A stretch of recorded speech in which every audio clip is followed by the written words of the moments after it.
So Advance or Retreat, that was actually the title that was given to me by Hirschberger. And I really like it because as soon as I heard that, I thought of a story. And it was funny because David Hirschberger, if you've ever met him, Paul Hirschberger and David, the owners out there at Hirschberger Lawn Structures, David actually had the same story in mind. Have any of you guys heard Rory Vaden's story about the buffalo and the cows? You have? Yeah. So 2013 is the first time I heard the story, and to set the kind of where I was at that season, I had, so inside the family business, had been promoted into the sales manager position, but had been promoted without any training. I did not earn the position based on my previous sales manager experience. I didn't get it because of my sales experience, because I didn't have really either one of those. I got it because the previous person had vacated the slot. We needed somebody, and hey, I had the right name. My brother came to me and said, "Would you fill this role?" And I said, "Yes, I'll do it." For a while, and 3 or 4 years later, I was still there. And it didn't, what it had grown into and morphed into didn't fit. And not knowing, not having had manager experience, it's like, water flows where the easiest part is. That was a good way to describe how I managed. So because of that, lots of frustration, it just didn't fit. There wasn't decisions that were made. I kind of just flowed with it. So I get to this story, and it was one of those epiphany moments. Everything changed when I heard the story the first time. So in eastern Colorado, there's a phenomenon that happens there that doesn't happen anywhere else in the world. And that's that there are two different types of herds. Because there's so few buffalo herds, there's not many places where there's buffalo and cows. So because of that, you get to observe the two of them. And in eastern Colorado, right, it's right up against Kansas, flat as a pancake, and then Colorado, Rocky Mountains. So what happens is these storms form up against the Rockies, and then they come off the Rockies, off the foothills, and they sweep down across Kansas. And there's just massive thunderstorms. And what happens, both the buffalo and the cow are herd animals, right? So what do when something's dangerous is happening? They see the storm coming, they hear the thunder, they see the lightning, and the rain's coming, they bunch up, right? So now they're bunched up in a herd as tight as possible for protection. And then they wait until the storm comes over top of them, and the storm breaks, and then as a herd, they'll turn and move. Now this is where they act separately. The cows will wait till the storm breaks over top of them, and then instinctually, one of them will turn and run, and then all of them will go. The thing with the cows is they will actually run away from the storm, which seems very wise. They turn and run, but the problem is the cows are not fast enough to outrun the storm. So what happens is they end up running with the storm, and instead of running out from underneath the storm, they're about the same speed or slower than the storm, and thus they prolong the amount of time that they're in the storm. Their pain, everything that they're trying to get away from is right there. Now the buffalo, for whatever reason, their instinct is the opposite. So they huddle up, they herd up, and as soon as that storm comes over top of them, they turn and they run in the opposite direction. Now think about when you're in a car and you're going to pass somebody. It takes a while to overtake somebody, right? You're both going in the same direction. But when you're the opposite way, it's like, whoa, it's fast. Well, that's what the buffalo do, is they run into the storm, and thus they shorten the amount of pain and suffering and hardship that they face. When I heard that story, and it was like it hit me like an earthquake, because I realized that so many of the problems I was facing, I don't even like using that word. So many of the problems I was dealing with, the storm was breaking over top of me, and I would turn and run because I didn't know the answer. I didn't know how to solve it. I didn't know what to do. And so my instinct, and every one of us is a little different there. You got that fight, flight, or freeze in us. Like when something happens, our amygdala, our lizard brain, responds in that moment, and you do something. Well, I'm not the turn and fight type person typically, at least when I don't know answers and I don't know things. So my tendency was freeze or flight, going in the wrong direction. When I heard that story, I realized I have a choice to make, and I've been making the wrong choice. And I made a decision that no more am I gonna prolong my heartache. I am gonna begin to run in the opposite direction. And I'm gonna start making decisions. I'm gonna start changing things. I'm gonna take ownership. And it was a huge moment for me to recognize that, wait, I have control here.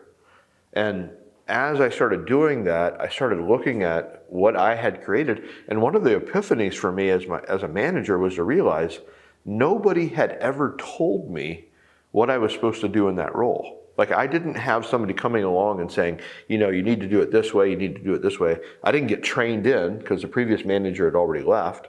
So just about every problem I had was because of me. Well, once I realized ownership, I realized, oh my goodness, I can change things.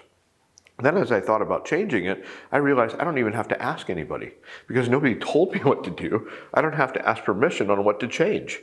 So I just went on a rampage. And for the next 6 months, I looked at every part of what I did, evaluated, and I just started switching things. And I started changing those. So what I want to talk about today is in advance or retreat, I'm going to look at some of the things, and this is not just in that season, this is over the next, because that was, I think it was 2012, beginning of 2013. So this is a 10-year journey of not only what I see where I need to advance or retreat, but I have the privilege today that I listen to stories all day long. That's what I do. As a coach, a consultant, a salesperson, like, I just hear story after story after story.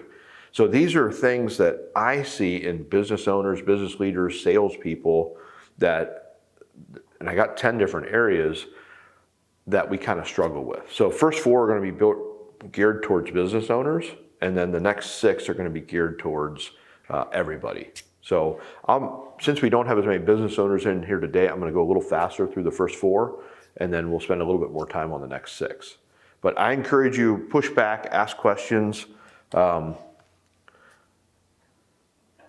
out what we need to talk about. To help me with this, what I'm thinking about, and I thought about this for business owners, are there 3 different types of business owners that I run into. And I'm going to give you a hint right here. These people are in all of us. We all deal with the same things. And I did use guy names here. But Growing Gary is a guy I run into all the time, and there's so much going on that he doesn't have time to stop and really pay attention to what's happening. So his focus is always on what's next, and because of that, there's just kind of chaos behind him. And this is the type of person that it seems like they're always working, they're always doing something. Even when they roar into vacation, they take vacations, but there's chaos when they left, there's chaos when they get back, but they just kind of get used to it. And then the next person is Do It All Danny. And Do It All Danny has been doing it a while, but has a great work mentality, but tends to just take everything on themselves. And their tendency is just, delegation takes too much time. I keep hiring good people, but I still have to do a lot of things. And because of that, as the workflow goes up and down, that is Danny's life, right? So when in the busy seasons, it just gets harder and harder and harder. This is the person that works themselves to death before vacation. On vacation is still working, right? And then when they get back from vacation, there's still lots to do. I had a business owner tell me recently that he used to hate, like his wife always likes to go to Florida, and they go down, they like to go every winter, but he hates it because he knows the amount of work it's going to take to be able to leave, and then when he's gone, he's the only one that can fulfill some of those roles, so he still has to work, and then he gets home, and the work is just piled up, so it's just an awful experience. And he told me just this past winter, or January, that because of the changes he's been making, this is the first year that he's actually looking forward to going to Florida, because he was changing a lot of those things. So I do want to give you hope there that if you see yourself in any of these are all things that are possible to change. And then the last is Fearful Freddy. And Fearful Freddy is in a lot of us, right? Is it is not knowing what the future looks like. It's the concept of you can't steal second without taking your foot off of first base. And sometimes, like, there's so much risk of moving to that new place that we don't take that step. Or it's almost like that there's 6 second bases and we're not sure which one to go to. That can be difficult too, because if I'm trying to make good decisions and there's 6 options and I don't know which second base leads to third base, now I can't make a decision on any of them.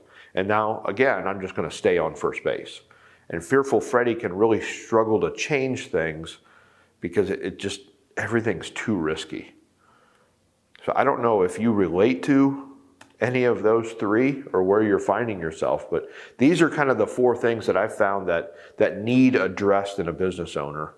And there's some that you can pull out for a leader as well. So number 1 is just goals program. Every one of us is either part of our plan or we're part of somebody else's. And 16, actually write this down, 80, 16, 4. 80, 16, and 4. 80% of Americans wake up every day and they do what I call rinse and repeat. They don't have a big picture goal in mind. They're simply trying to get through each day. They're looking forward to the weekend, whatever it is, and they don't have any form of a goal in mind, which means that they're rinsing and repeating, right? They're not dreaming about something bigger. They don't have a picture of what it is. 16 is the next one. So 80 is no goal. 16% has a goal. And they're thinking about, we need to improve the backyard. We need to take a vacation. I want to buy a home. I want to start a business. I want to, whatever that is, but some form of a goal. I want to finish college. I want to do this well. I want to improve in my job. I want to get a raise. I want something. And then out of the remaining, so there's 16, the remaining 4% has a goal and has actually written it down. So 4% of Americans have a written goal. The significance of writing down goals is that your earning potential completely changes. Because as soon as you put a goal in place and you actually write it down, what do you think happens when you write it down? It becomes real. Good. What else? You're subconsciously committed to doing that. Good. So why do you think some people don't like writing it down? So actually have to do it. Yeah. So. What's the fifth one? Maybe just fear of failure. Fear of failure. As long as you keep it in your head and unexpressed, you're not really failing. Yep. You're not committed to it. It's just something you wanted. And it's one of those things that if I don't write it down, at the end of the year, I can draw a circle on the wall around wherever mark I hit. Instead of drawing a circle on the wall and trying to hit it, I'll just look at my result. I'll be like, okay, this is what I did for 2022. Draw a bullseye around it. I'm like, oh, I did it. Right? It's like post goal setting based on what I achieved. It is scary. It's hard, right? As soon as you write it down, it does change things. So out of the 4%, there's one more. There's a 1%. The 1% track it. Write a goal down and actually track towards the goal. Lindsay, you experienced a lot of this with running, right? That is, you think about what you achieved there. You imagine if you would have, had a goal but never thought it through, never talked about it, never tracked it, never. Some people do that. Right? I don't understand that. They just get up and run. Yeah. But they don't have an end in mind. They don't have a goal, right? And I always think it's interesting with goal setting. There are some people that, from when they were little in 4th grade, they had already decided what they want to be and what they want to do, and that's what they'd always work towards, and they have a plan and they plan everything out. I'm typically not talking to those types of people, right? We're looking at the people that need to, they're in the 80, they need to move the 16 to the 4 and then to the 1. That's the big thing there. So having a plan every year, working on it, writing out goals, doing all those things is a big deal. I taught a whole 90-minute workshop on it yesterday. And I always encourage people, look, everybody is somewhere. Don't judge yourself on where everybody else is. Give yourself a break, figure out what that next step in goal setting is, and take a step forward. Offsite planning, and this is, whether it's offsite or not, for if you're looking at yourself individually or if you're looking at your company, either way, we need times that we get away and think. Even the time that you spend in a workshop like this is in some ways offsite planning. Because what's happening is you're interrupting your brain, you're interrupting your patterns, and you're saying, okay, I'm gonna sit and think.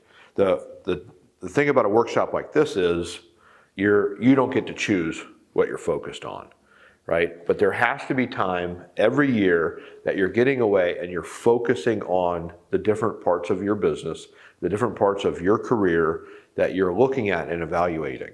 So this is something that I love doing with the Ruby group. We will 2-3 times a year we're out off site, and then once a year we do a longer one where we're doing a 3-day, 2-night. But we put pretty much the same agenda on the calendar each time of kind of the different areas of the business that we're trying to think of. And the brilliancy of offsite planning is that you get into conversations that you would never have when you're in a structured meeting inside of a workplace, because there's things that you'll never say because you don't have time. For example, 3 years ago, in one of our meetings, my business partner, Mike, and he's now there 19 years, he made the comment, I'm not enjoying my work right now. And it was one of those moments, he probably never would have said it if we were in the office. And when he said it, a bell went off in my head, and I paused everybody and I said, hang on a second, that's a huge statement.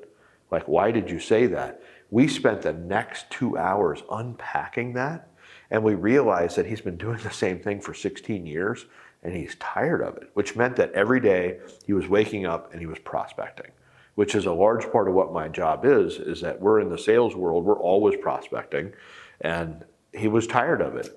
So because of that, we started unpacking, well, what would it mean if he doesn't prospect? And because of that, our company was growing.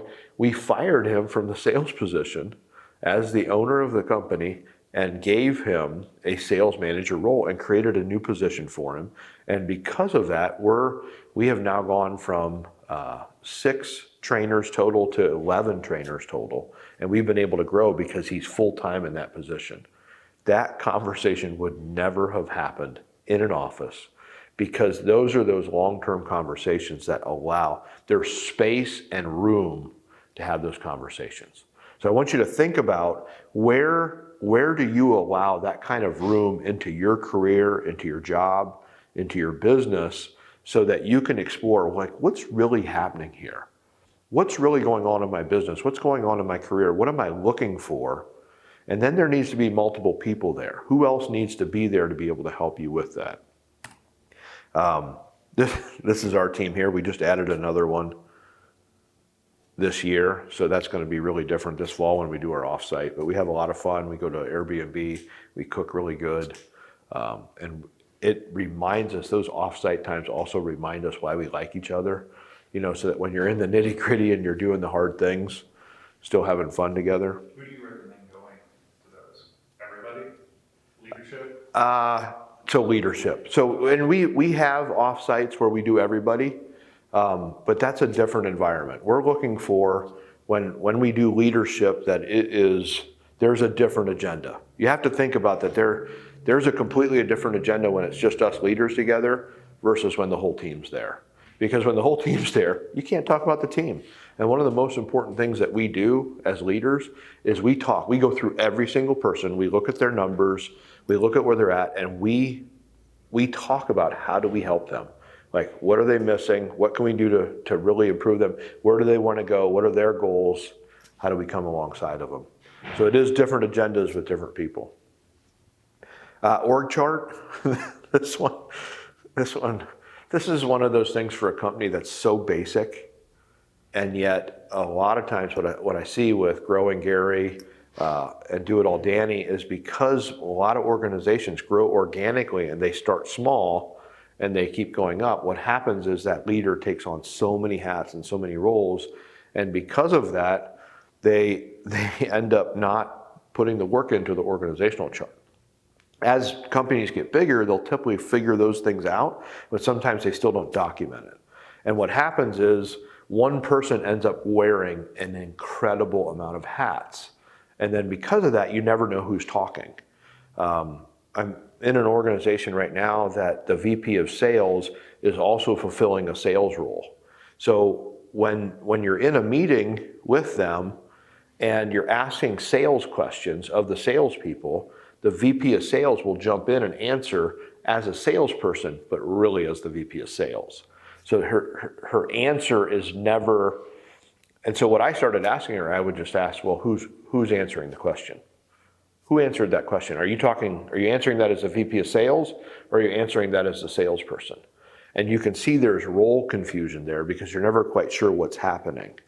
And it's like a slow creep when that happens, because she started as a salesperson, moved into the VP of sales, and then position was vacated, so she had to move back down. Well, now she's answering us two questions, and she's the top salesperson.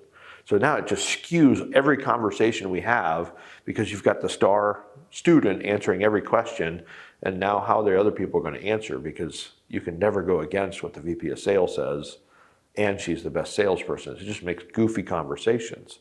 So making sure that we understand what our role is, what we're responsible for, and what is our lane is such a big deal. I put a couple examples up here just because working through it, and you might even want to do this for yourself individually just to see the different hats that you wear and being clear about what's important, what's not. I wanted to show you this one. This one just tickles me. This is about a 30 to 40 person organization, but a lot of it is like part-time help. It's not all full-time help. So all of the part-time and full-time is in these three spots right here. And everything else except for these blue ones here is occupied by one of the two owners. So then Chris's eyebrows go up. But this is typical, right? When you've got a do-it-all Danny on the team or a growing Gary and the work's just coming in faster than you can deal with, that's what tends to happen, right? Chris wrote a whole book about it, about bootstrapping. The tendency is it's just we're going to work hard and we're going to do it and we're just going to keep moving, and it becomes difficult. So that, I didn't put in the next part of that, but all we're trying to do is we're identifying, and now we're looking at it and we're making decisions. And let's go back to the buffalo and the cow, right? Advance or retreat. If we don't take the time to look at things and to put it out on paper and figure out what we're doing, how do we decide how to make decisions? Right? That advance or retreat, what's so difficult is the storm's breaking, but like there's 6 storms, right? And I'm dealing with all these things. So what direction do I know what to break and run in, right? How do I advance here? So what's interesting, and now that we have an org chart with that business owner, and he's getting pulled into different areas, now the conversation is, well, where do we want to hire, right? What does he not want to do? What does he want to do? And one of the interesting things is some of the hats he wears takes him an extra 2 to 3 hours a week, and he's working 70. He doesn't want to give up the 2 to 3 because those are some of the ones that give pleasure, right? And there's no easy outs. There's no, like, we don't have a single, there's no Staples button. That was easy. And so even once we've identified it, there's not quick fixes because the hiring and some of the things we're up against is just not easy. But we're making moves, we're making decisions, we're slowly moving in the right direction because now we have a destination. When I was teaching my goals workshop yesterday, I was reminded that many times when we're working, it's like we're on a map, right? We've got the atlas laid out and we know that we're on the right page, but the difference between an atlas and a GPS is significant because a map is only good if you know where you're at and you know where you want to go. Otherwise, what's the point? You're just looking and discovering about this new land. As business leaders, we need to know both. We need the GPS. We need to be able to know where we're at today and what our destination is. That way it helps us to know where to get to. And so many times we operate and we don't know either one of those. We might know the destination, but because we don't know where we're at today, we don't know how to get there and we can't plot a path. Or it's the opposite. We know where we're at today, but we don't know where we want to get to. And then based on that, any turn will do. It's like having your GPS in your car. It tells you where you're at, but it's not giving you turn-by-turn guidance. Create a council. This is just making sure you have the right people around you, having experts.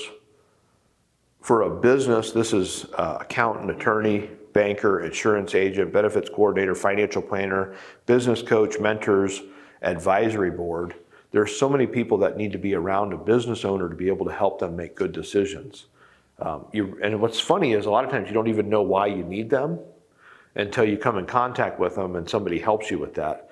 But you should be thinking of well, even if you go back here, this list over here is the blue is the advisors around the table. That business owner did not have enough people at the table. Wasn't spending enough time with his accountant, did not have a handbook, which an attorney is really good at being able to help with, was not doing financial planning. There's so many things that weren't happening there. And I kept telling the business owner, like, I have a voice here, I can help you, but you need a lot more voices. There's areas that I don't have the skill set in. He now has a specialist that is helping him go through the costs of the business and looking at the inventory and how they sell and price to be able to help to change those things. So having a guy in your corner or a person in your corner to be able to help you with the different areas is such a big deal. That's looking for mentors. That's looking for somebody else in your company to give you advice. It's looking for a coach, whoever that is, to be able to help add that other voice in to bring perspective. So curious, which one of these is kind of jumping off the table for you? Is there one or more that is really helping you here, or any questions?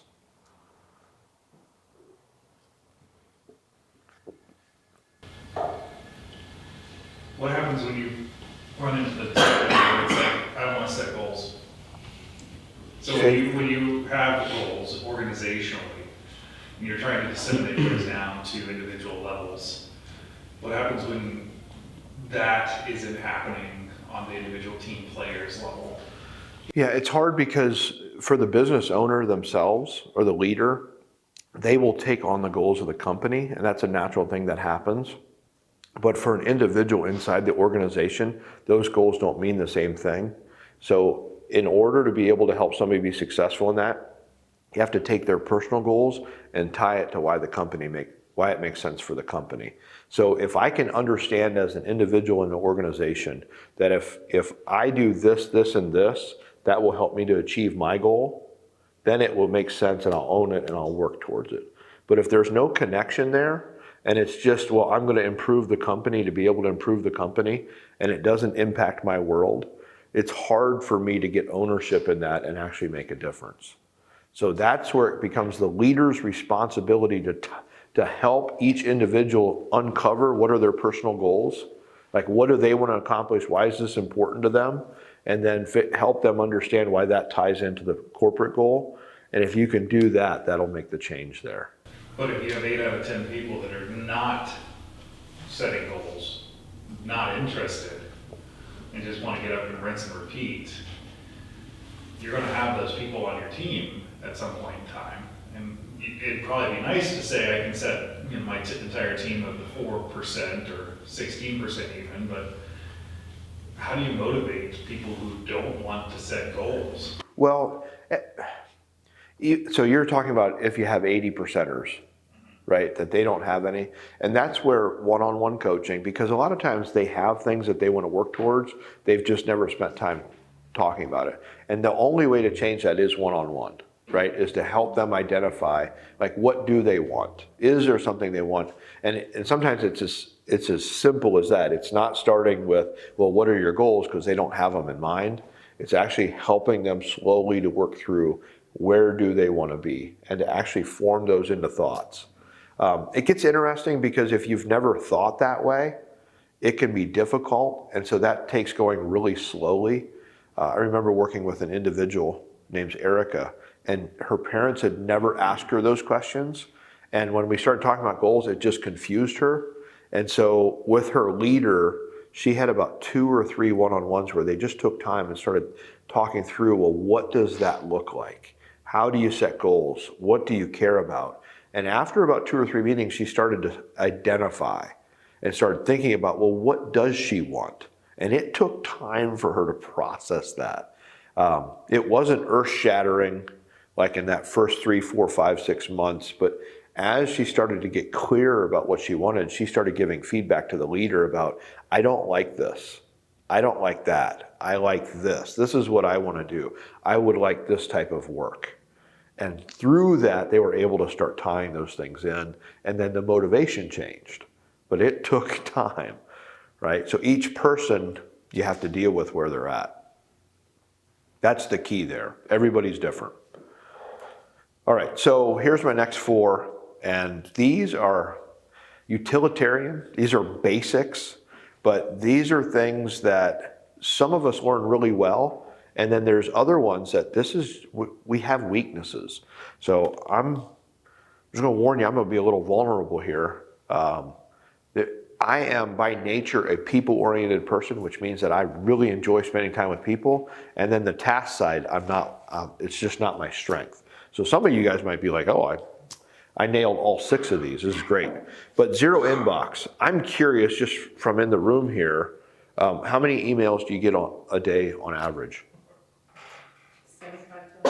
75 to 100? Yep. Justin, you're? 3. It's low right now? Good. I'm on his end. JD? 10 to 15. 10 to 15? 4. 4? Yeah, I'd say probably close to 40. Okay. So depending on how fast the incoming is kind of how you manage that. What's that? Oh, he couldn't believe I did that many.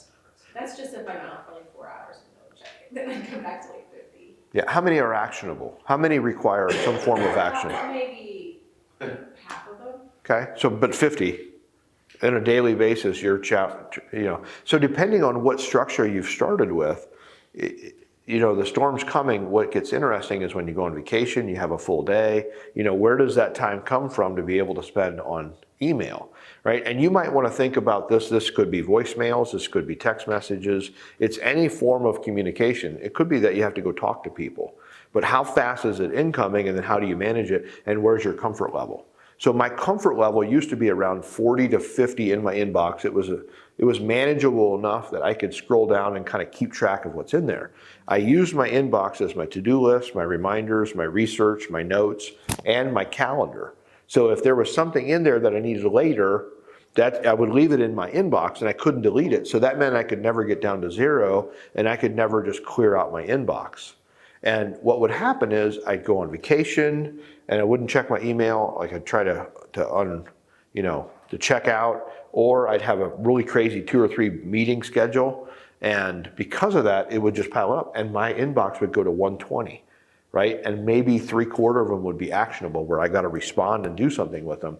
And then I'd grab 2, 3, 4 hours, plow through it and have to get done. Well, what I decided is like, am I going to advance or retreat here? I've been retreating. And I decided to make the opposite, and I came up with 0 inbox. I read articles about it. I'd read, saw videos about it. I'd heard about it. I just never believed it was possible for me.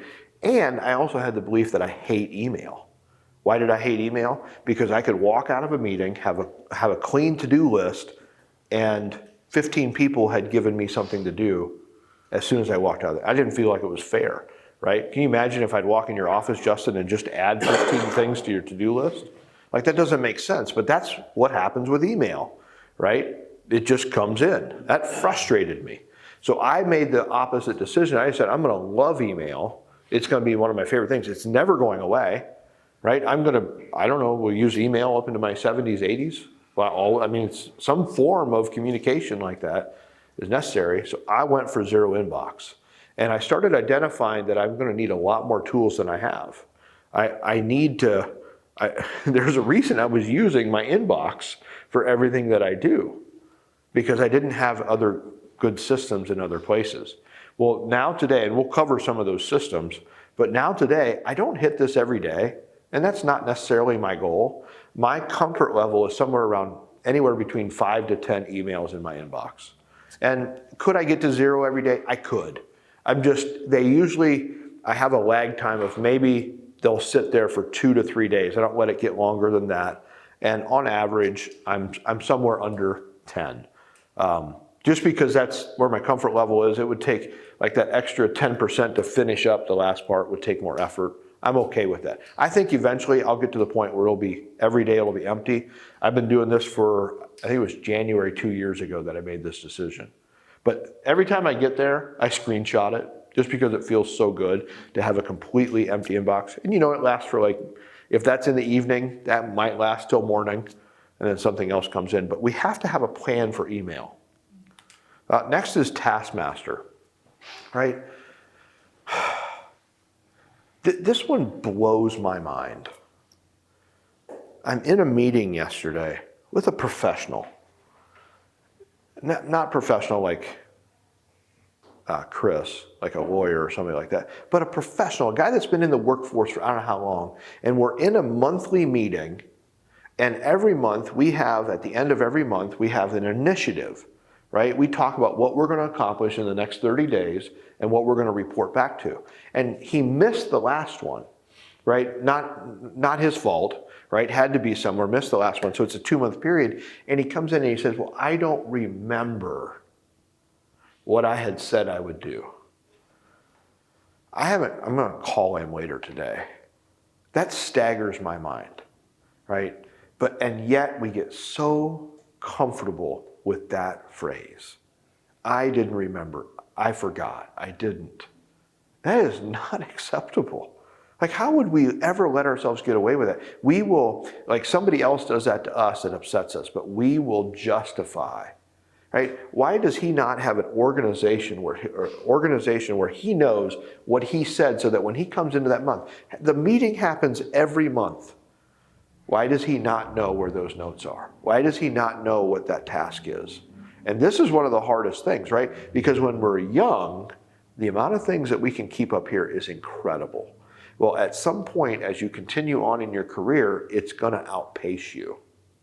You're going to get to the point where you're capable of doing more than you can keep in your head. And at some point, you're going to have to build a task system.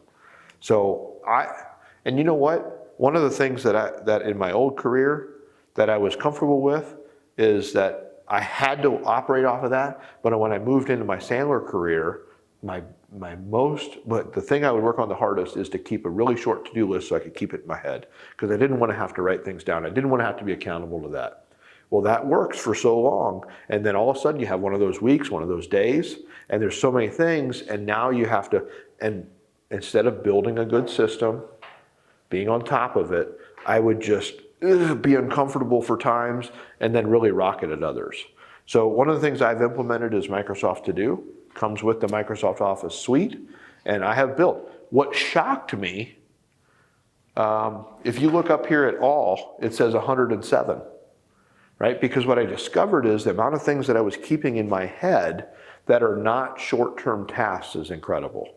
So there's a lot of areas of my life that need to focus on. So what I did is I split it out into work, personal, and down here I have nonprofit. And I have, if you see, I've got lists for my kids. I've got lists for my house. I've got lists for the different nonprofit boards I'm on.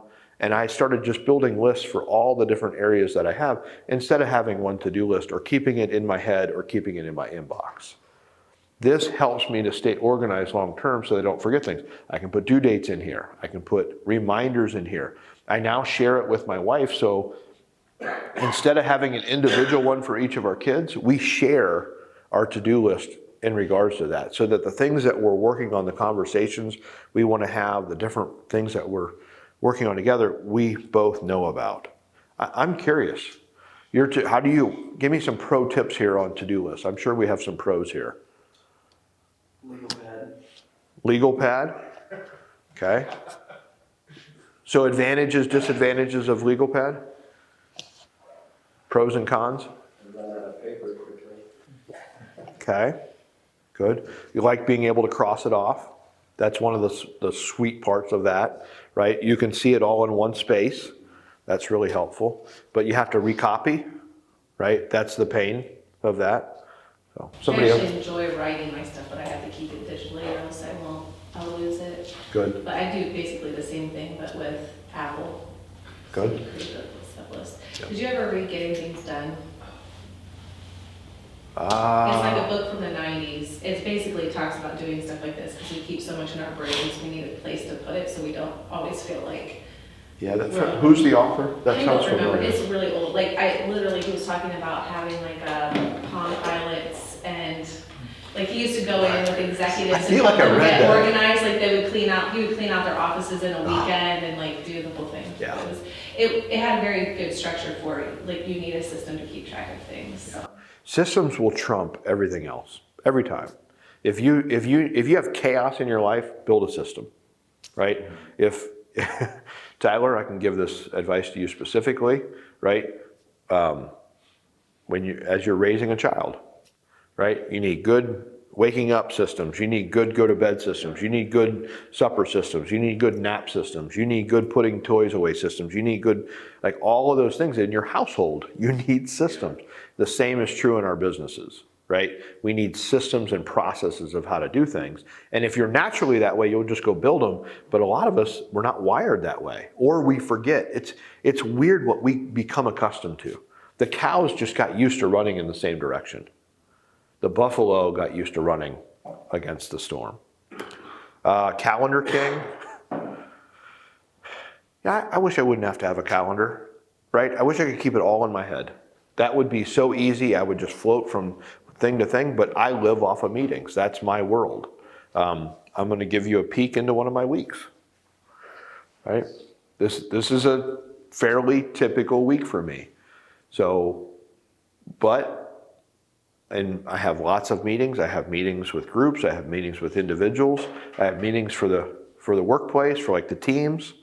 But you know what? I also block out time for what's most important, right? So they go on my calendar. If I'm going to move it out of my inbox, it's a to-do list, and I know it's bigger than just, I'm going to get that done whenever.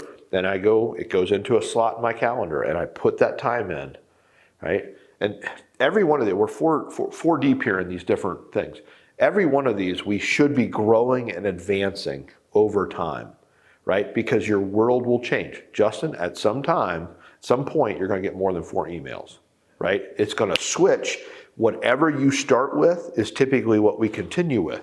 So all of a sudden, the storm comes and you're running against the storm. At some point, it needs to go off in your head. I'm acting like a cow.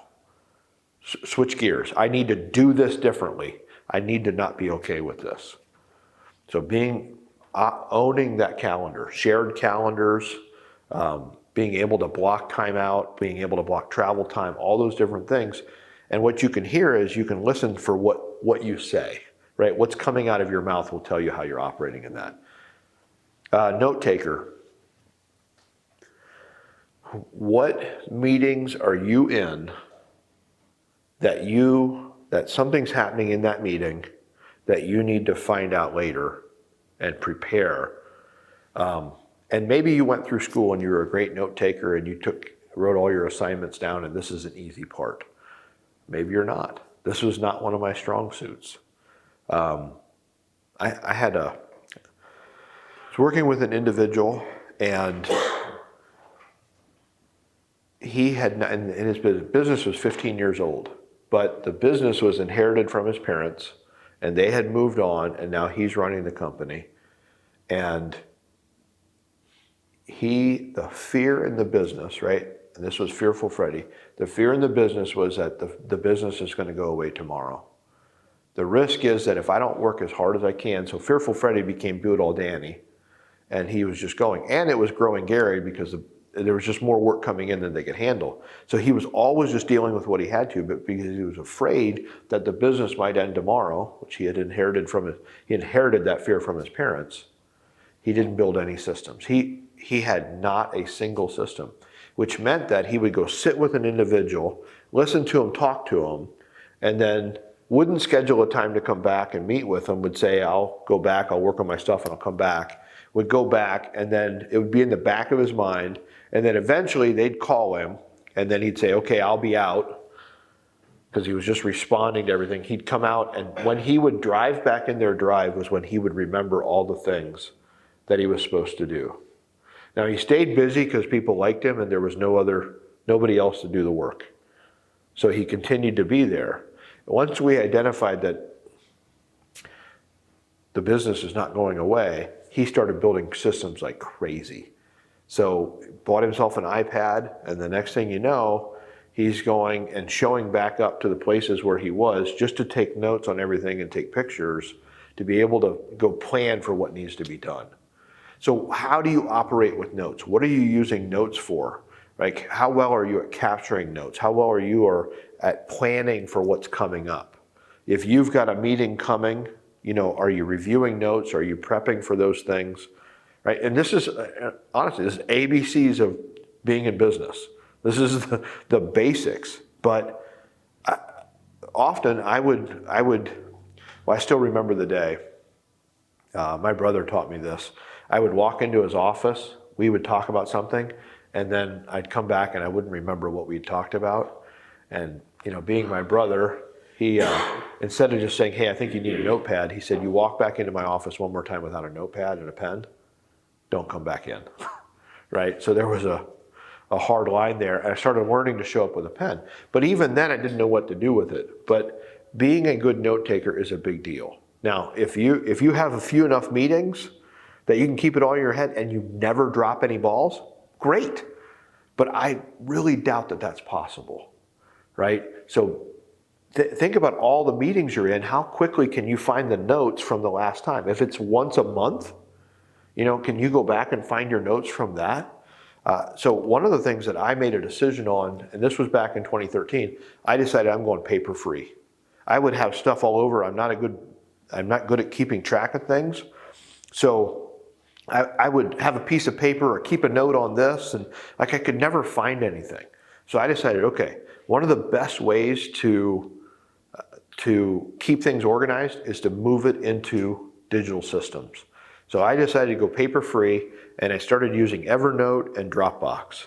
So everything I had either got scanned in, or I would take my notes in Evernote and I would just put it all in there. Eventually I moved from Evernote to OneNote because Evernote stopped updating, unfortunately. But OneNote is a great way to keep things organized. I have 6 different notebooks. I've got personal, barbecue, clients, past clients, and work. Yes. Can you share the barbecue? Yeah, I'd like to see that one as well, yeah. I could, right? So, and then inside of each notebook is tabs. You can see the tabs there. So every one of my clients has a tab, and inside of every tab is a bunch of individual notes, right? So, I'm not sure who I showed here. And so I meet with JD. JD has a specific note in there that I can see every time I meet with JD. I can see what we talked about the last time. So if I'm going back to meet with JD, I can pull that note up really quick, review it, and I'm right up to speed, right? That way I know what's happening. I leave a lot of meetings and I make summary notes for myself in preparation for coming back into the next meeting, right? It helps me to stay organized. I just bought a Remarkable over Christmas. That's a digital notepad, and that's just because I would keep journals, and then my journals go on my shelf and I have no access to it, which really annoyed me. And I have lots of different reasons why I journal, and I couldn't keep that organized. So I'm just committed to continuing to get organized and get better at that. Dropbox. There is a folder for JD in Dropbox. There's a folder for Equus. There is a folder. If I have a client, there's a folder for them. And there's certain things I keep in Dropbox. I stay organized. And all these things I'm talking about takes extra effort. It's not the work. It's being good at the work that we do and making sure that we can be excellent in those things. Meeting rhythms. I'm in some organizations that they over meeting, like way too many meetings, right? And they got to figure out how to pare them down, make them smarter, but the majority of people that I'm with, it's the other way around. They're not having enough meetings. They don't have a trigger in their head when they need to be face to face with somebody, and when do we need to put our heads together. on that. But understanding what those rhythms are. Do you know how many people don't have a regular meeting on their calendar with their boss where they can bring up issues? Like that is one of the greatest missed opportunities. There should be a one-on-one in between the leader and their direct report on the calendar, minimum of biweekly, where you're there to specifically talk about whatever's going on in the employee's world so that they can bring things and ask questions. That is a game changer, right?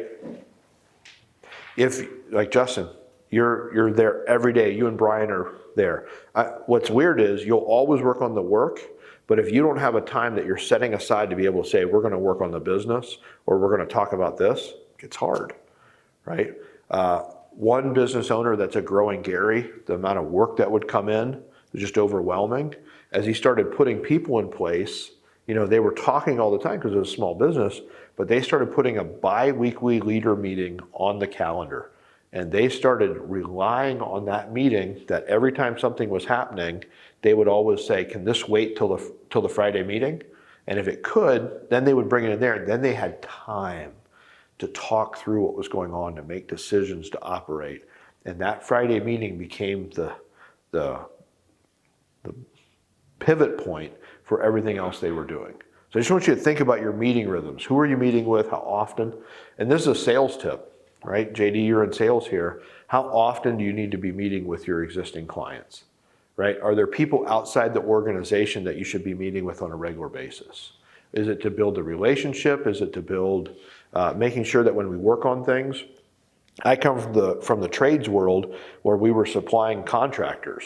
Well, I had salespeople that were dedicated to the contractors, but the only time they would talk is when a job was going on. So we started implementing business meetings with the salespeople for their contractors, so that once a month they were together for breakfast or something, and they're going through all the jobs, they're talking about how things are going, and they're giving themselves a little bit more space and room to be able to manage that thing. Relationships went up, the amount of business coming across went up, everything improved because they had dedicated time to work on things. And then last is file focus, and I touched on this a little bit with Dropbox. This is one of my Dropbox folders here. So I train in something called President's Club. It's our Sandler 301, it's our advanced class. And I don't know how many I've done over the years. Yeah, 40 items there. That's I think I started doing PowerPoints for those maybe in 19 or 20. So there's 40 different PowerPoints in there. I know exactly, like this morning or yesterday when I was prepping for this, I knew where this was. I had created this for, it's right here, TRG Talks, right? I knew exactly where to go find it. I didn't have to waste 5-10 minutes trying to remember, what did I name that file? Where did I put it? I am particular about where I put things, because if I put it in the right spot, I know I can find it. So just throwing it back to you guys, I'm curious, which one of these do you need to work on? What's one area that you'd like to improve in? I think I'm going to follow up with my teams on the meeting rhythms, because I think we need to reopen some of those meetings and how they're run to ensure that, because we have them, they're happening, so reopen what's happening. Okay, pro tip, and this is the most important thing to drive into every meeting: action steps at the end. Who's accountable by when? It's amazing how comfortable we are in meeting without having initiatives at the end. That's the biggest game changer I see. Good, somebody else? I do all of these personally, but I've been working for a long time, so I had to learn these systems. And I have a really young team, so I struggle a little bit with, do you recommend as an organization setting up this as a standard and holding them accountable to it, regardless of whether, I really hate being told what to do. I don't want somebody to tell me how to set my own system, so I really don't like telling other people, if it works for them not to have a zero inbox, that's how I live my life. But if they're I'm okay with that. That's why you're the boss, Lindsay. Yeah, I was gonna say, it's like you're the boss. I'm normally okay with bossing people around, but when it comes to very specific things, I don't like You know what I'm saying? Like, There I are, like to be efficient, so if somebody else feels like their system is more efficient, then I don't like to. but as you scale, as an organization, and you add people, if as you scale, you have to get into rhythms and the same things. Otherwise, you cannot scale. That's one of the hardest things that you're going to sacrifice. And everybody has to give up something to be able to work together, because they're more than welcome to go do it on their own. But if they're going to be part of an organization, you have to, and I don't like implementing systems. I don't like being part of those things, but I'm part of a growing organization, right? And we have people that are managing, if they're managing 11 different ways, how can they, it's not possible. You can't manage 11 different ways of doing something. There has to be a way. The Ruby group has to determine this is how we're going to do it, and then everybody has to come along. So we have so many meetings on just tweaking systems, right? At any point in any of our meetings, somebody says, I don't think that's working, and they come up with a solution, we'll implement it and change it. It's an organism, it's always growing and morphing. But how else can we scale? Like what our interactions with our clients, when 11 different people can onboard a client and we don't have a system, how can the office support that? It's not possible. Like, so scaling requires uniformity, and it's uncomfortable. I hate it. I would love to be able to just go do all my own things, right? Not possible. Good, somebody else. It's interesting, all of this feeds into the fact that right now in the industry, there's a proposed change to the ethics rules that lawyers are required to have succession plans for who their clients go to, which means it would force a lot more of this. I don't know that it'll actually get into the rules, but it's just interesting because as a profession, lawyers are really, really bad at making sure all of this is done so that somebody else can pick it up and run with it after that point in time. Yeah, my parents got dropped by a guy that retired and had no successor. Blows my mind. Spent 15 years planning succession stuff with him. Somebody else? I think for me, I'd say the note taker part, like, I don't know, when I was younger, I just remember everything. And I didn't really have an organization or whatever. Then I would start to take notes, but I would write it, I would leave stuff out, but if I read my notes, I would know what it meant. Well, somebody else would, they'd never know. So I'm being a little bit more intentional, I guess, would probably be good to write everything down, because I don't know, maybe there's a time where I won't remember what I meant when I and I would even think, Justin, as you're getting details about a job, right? You miss one item, what's it cost? Right? Could be significant. So if you're not taking notes there, the repercussions can be incredible, right? Now you're relying on your memory to save thousands of dollars. That's not wise, right? It's important. Good. Now I'm struggling with your name. Dwayne's boy. I forgot already. Jason. Probably 0 inbox. Just like a lot of emails coming in, and sometimes they stay in there because they're important conversations that it's not a to-do, but it's just kind of there. I like that it's there, because as soon as I file it, it's like, I'm going to probably forget. So I drive that into OneNote is where I do. So everything has something in OneNote, so I can easily take the conversation out of there and put it. So you probably need to organize where you put it, right? And get intentional about that. It's good. I had a guy that was in an organization where they get on average 150 to 200 emails a day, and they live off of email. He got rid of 8,000 emails in his inbox, and when he went down to 0, his phone started telling him that he was saving 3 hours a day, because every evening he'd jump on his phone after work to be able to start plowing through those emails. And because of that, he would then spend Facebook and all the other time. He cut out 3 hours in his evenings because he stopped doing that. Changed his life. Incredible. Good. Who didn't? JD, did you answer? No, I didn't. Putting you on the Focus is spot. probably the biggest one for me, keeping things organized. Good. Yeah. I mean, with where I work, there's all kinds of tools to use, and oftentimes you get overwhelmed with tools.